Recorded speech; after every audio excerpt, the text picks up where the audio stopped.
Aujourd'hui, on prépare une recette végétarienne qui va te surprendre autant par sa texture que par son goût. Mais steak haché sans viande, sans farine, sans gluten et pourtant riche en protéines et en caractère. Une idée parfaite si tu veux réduire ta consommation de viande, varier tes repas ou simplement découvrir une nouvelle façon de cuisiner le sarrasin. Un grain naturellement sans gluten, au goût délicieusement torréfié. C'est simple, économique et vraiment bluffant. Alors, je commence avec 200 g de grains de sarrasin que je verse directement dans un grand bol. J'ajoute de l'eau froide par-dessus et tu vois, dès que je remue un peu, l'eau devient vite très trouble. C'est pour ça qu'il faut bien les rincer, ainsi que pour en retirer l'amertume. Une fois que c'est fait, je fais cuire le sarrasin dans une grande casserole d'eau bouillante à feu moyen pendant environ 15 minutes.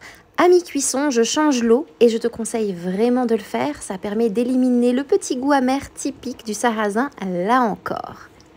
Et 2 minutes avant la fin de cuisson, j'ajoute une petite pincée de bicarbonate de soude, vraiment la pointe d'un couteau, pour adoucir encore un peu le goût. Ici, on veut une cuisson courte puisque les grains doivent rester entiers et légèrement croquants et surtout pas pâteux.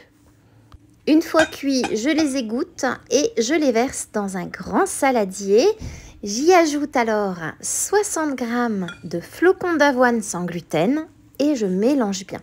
Les flocons ici vont absorber l'excédent d'humidité, lier naturellement la préparation et donner ce petit moelleux parfait.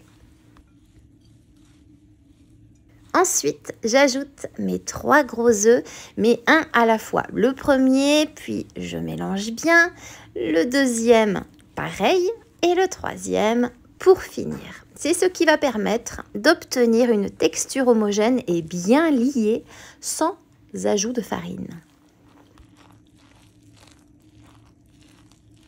Et je termine en ajoutant 4 à 5 cuillères à soupe de sauce soja salée. Elle va donner de la couleur, du sel naturel et un goût légèrement caramélisé après cuisson.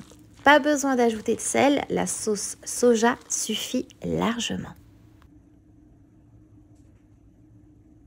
Dans une grande poêle, je fais fondre un beau morceau de beurre. C'est vraiment ce qui donne le meilleur goût, ce petit parfum de noisette qui se marie à merveille avec le sarrasin. Tu peux bien sûr utiliser de l'huile si tu préfères, de la noix de coco désodorisée, de l'huile de tournesol, d'olive.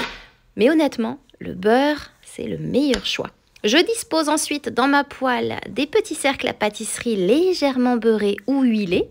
Je remplis chaque cercle avec la préparation jusqu'à hauteur pour avoir un vrai effet steak épais. Je retourne les steaks et ensuite je retire délicatement les cercles. Si tu les as bien graissés, ils se décollent tout seuls. Je poursuis la cuisson encore 5 minutes, toujours à couvert. Et voilà, des steaks végétariens dorés, bien tenus et moelleux. Tu peux les servir avec une purée maison, des légumes rôtis ou les glisser dans un burger végétarien. Ces steaks se conservent 3 à 4 jours au réfrigérateur ou se congèlent jusqu'à 2 mois. Et pour varier, tu peux remplacer le sarrasin par du quinoa, du millet ou même du riz complet, ça fonctionne aussi. Et regarde la texture. On dirait un vrai steak haché. Et sinon, savais-tu que le sarrasin n'est pas une vraie céréale, mais une plante cousine de la rhubarbe et de l'oseille? Originaire de Chine il y a plus de 6000 ans, il s'est répandu en Europe dans les régions où le blé ne poussait pas bien. Il est riche en protéines et naturellement sans gluten. Il a longtemps nourri les campagnes et les familles modestes. Aujourd'hui, on le redécouvre dans les recettes modernes pour son goût de noisette, sa tenue parfaite et sa valeur nutritionnelle exceptionnelle. Bon, et maintenant, moi, il ne me reste plus qu'à te souhaiter une délicieuse dégustation.